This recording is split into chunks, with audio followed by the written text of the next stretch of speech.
Pues creo que se me ocurrían pocas maneras mejores de cerrar este raro amanecer de 2024.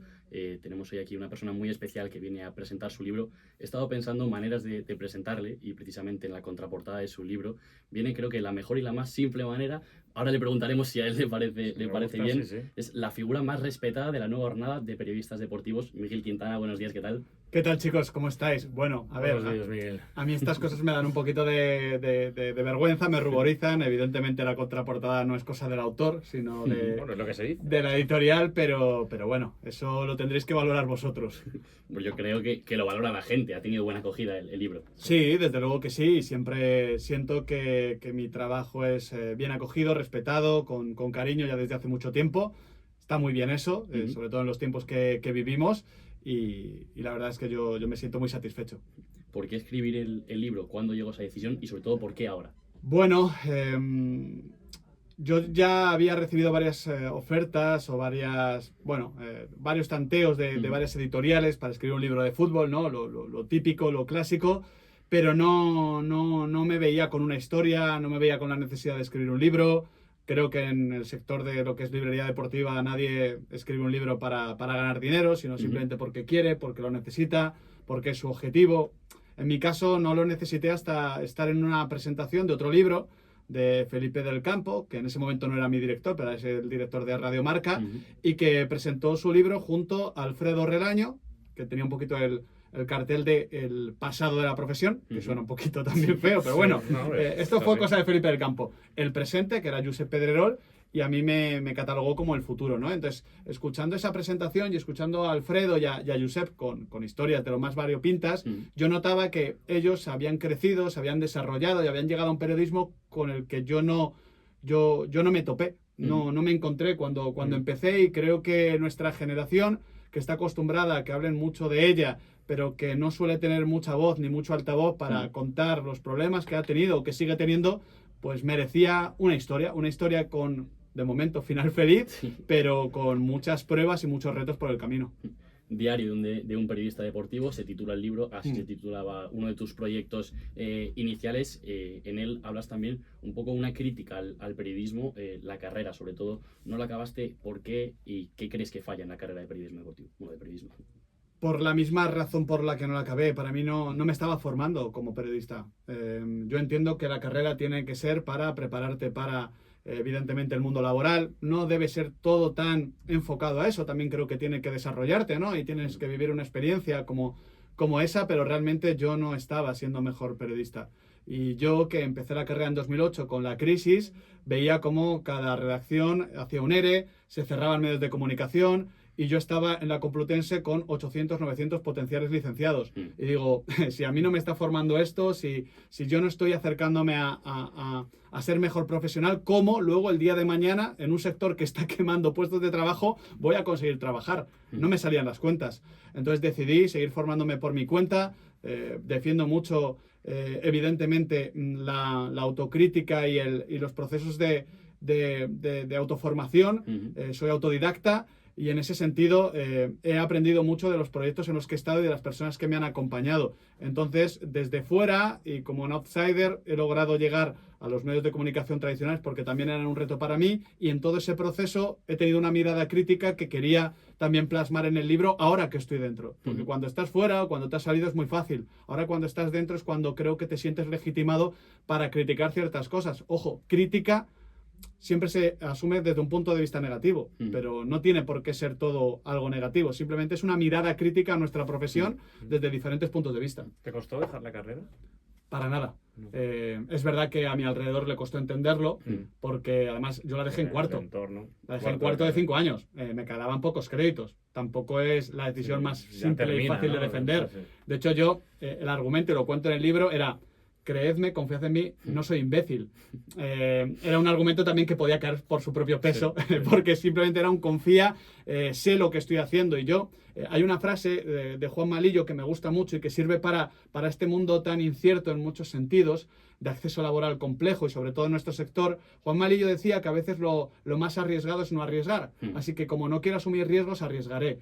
Esto quiere decir que a veces el camino menos transitado no es el más complejo, simplemente es el menos transitado. Y yo entendía que ese camino me iba a llevar hacia donde estoy yo ahora, y es verdad que pude caer por el camino, porque Sí. tampoco aseguraba nada, pero bueno, no deja de reflejar que la decisión fue correcta. Podríamos decir que esa confianza en ti mismo que tuviste en ese momento ha sido una de las claves de tu éxito. En ese momento desconfiaba del sistema, no confiaba en mí mismo. La confianza la he tenido que construir desde fuera y sí que ahora la considero una virtud. Creo que es difícil ser comunicador sin tener confianza, sin tener seguridad, pero en ese momento yo desconfiaba de un sistema en el que no creía y en el que sigo sin creer. A mí, cada vez que hablo con chicos tan jóvenes como tú, Jaime, Sigue sin creer. sigo sin creer, porque es que cuando hablo con chicos tan jóvenes como Jaime o incluso los que están ya en trabajo de fin de grado, les pregunto, oye, ¿qué tal, chicos? Y siempre me responden, bueno, suspiran Sí.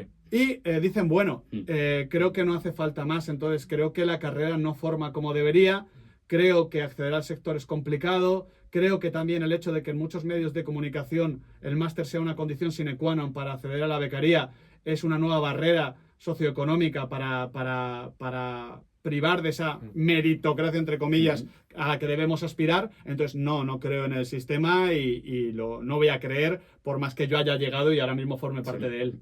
La carrera no te formó y en tu libro dices que tu verdadera universidad fue Ecos del Balón. Ecos del Balón lo nombras prácticamente en todo el libro, imagino, porque aunque ya lo dejaste, has seguido formando parte de tu vida, ¿no? ¿Qué significa Ecos del Balón para ti? Es la universidad, es donde aprendí todo. Viví mi primera historia de amor, incluso allí, de verdad. Me comencé a desarrollar como periodista desde todos los puntos de vista. Hice mi primera entrevista. Me llevé mi primer desengaño laboral también, que también existen. Entonces fue la primera vez de muchas cosas. Había mucho talento allí. Ahora hay miembros en secretarías técnicas, hay personas muy importantes en la industria de la estadística avanzada. Y de los periodistas he quedado yo ahí defendiendo un poquito la bandera de Ecos y la forma de entender las cosas, porque creo que ahora Internet es un poquito más hostil y es un poquito menos hippie, pero en aquel momento hubo muchos proyectos que fueron muy positivos a la hora de desarrollar a las personas sin tampoco una vocación de, venga, vamos a conseguir algo muy potente. Y yo me desarrollé en ese entorno durante muchos años, sin cobrar un duro, asumiendo cierto riesgo, y bueno, esa inversión ahora la estoy recogiendo. Esa estabilidad no llegó hasta los 26 años, más o menos. Tuviste que pasar momentos en los que quizá creías que no llegarías a vivir del periodismo. ¿Cómo viviste esos momentos y de dónde sacas las ganas para seguir? De que soy muy testarudo, ¿no? Y de que me puse 2 orejeras, ¿vale? Para no mirar hacia los lados. Creo que esto tiene su riesgo, lo explico en el libro. Me salió bien, pero necesitas orejeras para ver qué hay a tu alrededor. Pero en ese momento, si miraba a mi alrededor, dudaba. Y si dudaba, estaba muerto. Entonces, yo con 26 años cuento la historia de cómo me hago autónomo, y desde entonces sigo siéndolo, de cómo la persona que tenía en la seguridad social me dijo, oye, pero ¿cómo es que no has trabajado hasta los 26? Bueno, llevaba muchos años trabajando, pero no podía cobrar porque no generábamos un dinero. Mi primer trabajo no fue exactamente de periodista, era más bien un relaciones públicas para una aplicación de fútbol alemana. Y a los 28, cuando me quedo solo, cuando abandono el proyecto de Ecos del Balón, me doy un año, porque yo ya estoy pagando un alquiler, ya estoy viviendo con la que ahora es mi mujer, ya tengo 28 años, ya las apuestas tienen que ser cortoplacistas, y me di un año y por suerte a los 4 o 5 meses ya estaba cobrando un sueldo bastante digno para ser periodista. Una de las ¿Tuviste, historias... perdona, Jaime, sí. bueno, el momento de dejarlo? De decir, ¿hubo algún momento, Miguel, de joder, hasta aquí, esto está muy complicado, esto es muy... porque eso lo hemos pensado todos. Que hemos Sí. o no te llegó porque la verdad que lo tenías claro por cómo se te escucha, en esas orejeras que hablas, esa decisión también. Yo creo que interiormente tuve dudas, pero no quería ni siquiera contármelas a mí mismo. ¿Sabes? Esto de que muchas veces cuando hablamos, de hecho yo creo que todo el tema de la psicología, de la terapia, tiene mucho que ver con exteriorizar, ¿no? Con contar y escucharte a ti mismo. Sí.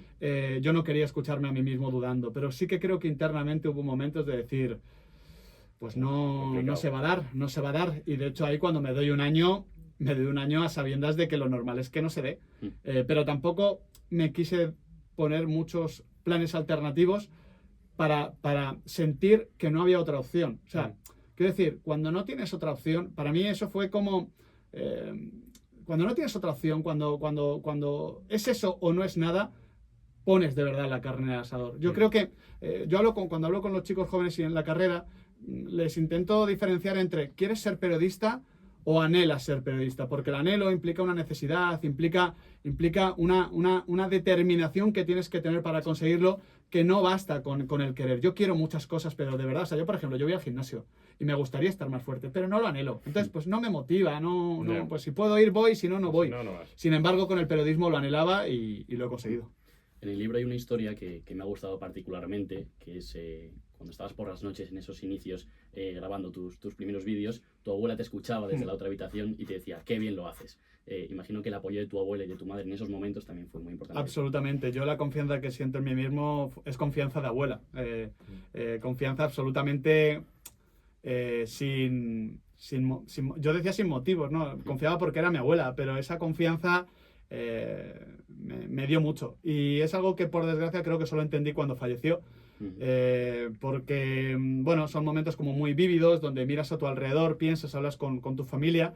Y hay una cosa que me quedó marcada el día del entierro de mi tía, que también es una persona muy cercana, que me dijo, has heredado la fuerza de tu abuela. Mi abuela fue una luchadora, la abandonaron 2 veces, tuvo que criar a sus 2 hijos sola, se marchó a Suiza en los años 50 para poder dar de comer precisamente a sus hijos, y que me dijeran eso me llegó muy hondo y me hizo pensar en que quizás sí, que esa capacidad de lucha y esa confianza es una cuestión familiar, y digo que me siento muy cómodo en la radio porque me siento como en casa. ¿Por qué? Porque comencé en esos podcasts en mi casa. Mi abuela dormía a la izquierda, en la habitación de la izquierda, mi madre en la de la derecha, y yo lo hacía desde mi habitación, entonces me siento muy cómodo. Otra persona que también te ha apoyado mucho ha sido tu mujer, que ha estado contigo en esos inicios, que ha entendido todo lo que has dedicado a esto. Vamos a hablar de eso, pero antes quiero que escuches una cosa. Hola cielo, sí, soy yo, tu mujer. Nada, solamente quería mandarte este mensaje para decirte lo orgullosos que estamos de ti, de lo trabajador que eres, de lo buen pa que eres y buen marido. Te mandamos muchos besos y que te queremos. Rocío. Sí, me suena. Si no fuese Rocío habría un problema. No me emociona porque me lo dice constantemente. Entonces ya esa emoción va dentro. Y es verdad que mi historia, y creo que el libro también tiene mucho de eso, de hecho habla mucho de dinero. Creo que también es una empresa, o sea, es una historia de emprendimiento, y realmente ha sido así. Emprendimiento de uno mismo, no de una startup, no de una empresa, sino de lo que se conoce como marca personal, que a mí me parece demasiado inhumano, pero bueno, que es la realidad. Sí. Y cuando me quedo ahí con 28 años fuera del proyecto y me doy un año, mi mujer me respalda, yo no tenía casi ingresos, me respalda yo me ocupo. Y si en algún momento se hubiese necesitado otra cosa, pues lo hubiese tenido que dejar, y ella siempre está. Los periodistas deportivos al final tenemos el horario que tenemos porque los partidos se juegan cuando el resto descansa, y su comprensión y su empatía pues son absolutamente condición sine qua non para dedicarme a esto. Uno de los momentos en los que te apoyó fue un proyecto que llegó y se esfumó antes de empezar, el proyecto de Orange. ¿Cómo llegó ese proyecto y cómo viviste esa cancelación antes de que se produjese? Sí, por poner en situación, Orange, que estaba dando el fútbol, quería montar una serie de programas a su alrededor para, sobre todo, conseguir que la gente supiese que en Orange se daba el fútbol, porque ellos entendían que no era suficiente con Diego Pablo Simeone, que era el cabeza de cartel, ¿no? Sí. Y que había muchos anuncios, pero bueno, necesitabas también producto propio. Contactaron conmigo porque les gustaba lo que hacía Mr. Underdog. Era un proyecto magnífico, con un horario genial, con una oferta económica muy buena, con total libertad editorial. Era perfecto. Y como cuento en el libro, en una escena muy hollywoodiense, el día que firmo mi hipoteca y que ya he dejado el canal de YouTube, pues me llaman y me dicen, oye, en la semana en la que iba a firmar el contrato, esto se ha torcido. A la semana me llaman y me dicen que no hay nada, pero por suerte, entre una llamada y otra, apareció Radio Marca. Ahí mi mujer también fue muy importante porque era un momento donde me había quedado de nuevo sin nada, aunque digamos que ya tenía un nombre en el sector, y ahí estuvo de nuevo ella. Así es que es muy importante esa red de apoyo. Fueron 2 días. ¿Qué pasó para quien no lo sepa? No, básicamente a mí lo que me contaron fue que dentro de esa compra de derechos audiovisuales, pues tuvo que incluirse una liga más, subió el coste, ya tenían el presupuesto cerrado. ¿Y qué se hacen esas cosas? Pues chapar lo que todavía no se ha abierto. Es absolutamente lógico y normal, no se ha hecho nada a partir de entonces, pero fue una pena. O sea, yo lo podía entender, pero que lo entienda no lo hace menos áspero. Fueron 2 días los que pasaron entre la cancelación de Orange y la llamada de Radio Marca. En el libro dices que cuando la vida te da un varapalo, te tomas un día y al día siguiente vuelves otra vez. En este caso fueron 2 y volvió la nueva llamada. Ahí tuve suerte. Yo siempre digo que me doy un día para llorar, que puede ser literal o metafórico, normalmente es metafórico, y luego ya me pongo a currar, y ya me puse a currar. Dio la casualidad de que mientras estaba pensando y trabajando en nuevas ideas, nuevos proyectos, me llega un WhatsApp y me dicen que me van a llamar de Radio Marca, me llaman, me ofrecen, o están pensando en mí para marcador. Yo no lo terminaba de ver, pero sí quería, era un no a esa posibilidad, porque no era nada en firme, pero sí que me gustaba Radio Marca, donde ya colaboraba, y había quedado una franja libre, y es ahí cuando sale la oportunidad de llegar de verdad a los medios tradicionales. Hay una frase que dices en el libro que te decían entonces cuando fichaste por Radio Marca, que es que no te cambien Quintana, porque tú venías de las redes, tenías bastantes seguidores en cuanto a Twitter, YouTube, y pasabas a un medio tradicional. ¿Tenías miedo de que la gente cambiase su percepción sobre ti? A ver, cambiar ha cambiado, porque la gente tiene una opinión de los medios de comunicación que en parte está fundada, pero en otras creo que se hacen muchas películas. Es todo mucho menos emocionante que como creen, ¿no? Y en el ámbito deportivo igual creen que los periodistas estamos recibiendo constantes llamadas de Florentino Pérez, Jan Laporta, Tebas, Roures o quien sea. No funciona así. Luego te puede gustar más o menos lo que haga cada uno o entender que está más o menos cohibido por el entorno, ¿no? Pero no funciona así. Entonces, bueno, yo sí que creo que ha cambiado la percepción porque consideran que ya soy un periodista de medios tradicionales y no uno de los suyos, pero eso creo que ya es cosa suya. Yo sigo haciendo mi mismo contenido, sigo teniendo presencia en las redes, en YouTube, y yo me considero periodista como me lo consideraba cuando estaba en YouTube. Había mucha gente que me consideraba youtuber porque estaba en YouTube, y digo lo mismo, yo ahora he escrito un libro y no soy escritor, soy periodista y ya está. Hay una cosa que dices también relacionada con esto. Al final la radio se ve un poco como medio tradicional y YouTube como los medios nuevos, como viejo y nuevo periodismo. Sí. ¿Tú no crees en esto? No creo en eso. Me parece... Mira que a mí me dicen, no, el nuevo periodismo, el referente... No, nada, sí. Me parece una paja tremenda. O sea, yo soy periodista y de hecho creo que soy un periodista bastante tradicional. ¿Qué pasa? Que me pongo a veces una webcam delante en vez de una cámara. Pero ¿qué afecta? ¿Qué cambia? Nada. Yo creo que el periodismo es periodismo. La comunicación es comunicación. Y en el fútbol hay un poco de periodismo y mucho de comunicación. Y también de entretenimiento. Y creo que todo es compatible. Pero a mí esto de nuevo y viejo periodismo de verdad es que no creo. En su día en Estados Unidos sí que una corriente se llama el nuevo periodismo, que ya es todo. O sea, ya no existe de lo anterior. Ya no ha quedado, si quieres, relegado a lo que son las agencias informativas. Pero ya está. Yo no he renovado nada. Yo no he cambiado nada. Yo no he inventado nada. Simplemente hago mi trabajo como creo que lo hubiese hecho hace 20 años, solo que en formatos diferentes como todo el mundo. Precisamente se habla de que los nuevos medios sustituirán a las radios. Lo que hacéis en la pizarra de Quintana y lo que hacen ya muchas radios es adaptar esos medios tradicionales a las nuevas tecnologías, a los nuevos medios. ¿Crees que esto es lo que se debe hacer y lo que podrá coexistir siempre? Yo creo que, a mí siempre que me preguntan hacia dónde va el periodismo, siempre digo lo mismo, va a donde esté la gente. Porque no tiene sentido si no estás, hablando en el desierto. Entonces, creo que la radio no va a morir. De hecho, creo que la radio está fuerte. Aguanta bien, sí. Creo que la radio sigue siendo tremendamente necesaria y útil en muchos momentos. Y creo que luego se haga radio online, que se haga podcast, que se pueda consumir también incluso en YouTube, en directo, como muchas cadenas hacen, me parece perfecto y complementario. Al final, la audiencia de la radio... creo que en los últimos EGM daba entre 50 y 55 años. Pero eso no quiere decir que alguien de 20 o 25 no pueda escucharlo, claro. Porque se hacen cosas muy... O sea, hay cosas que se hacen en YouTube y en Twitch que son radio. Simplemente que con una webcam delante. Igual que ahora aquí también se ponen cámaras. Entonces yo creo que podemos seguir accediendo a los más jóvenes y de hecho para mí ese es uno de los retos. Hablar a las generaciones de la radio, que no es la mía, pero también atraer a los nuevos públicos porque creo que se hace muy buen trabajo.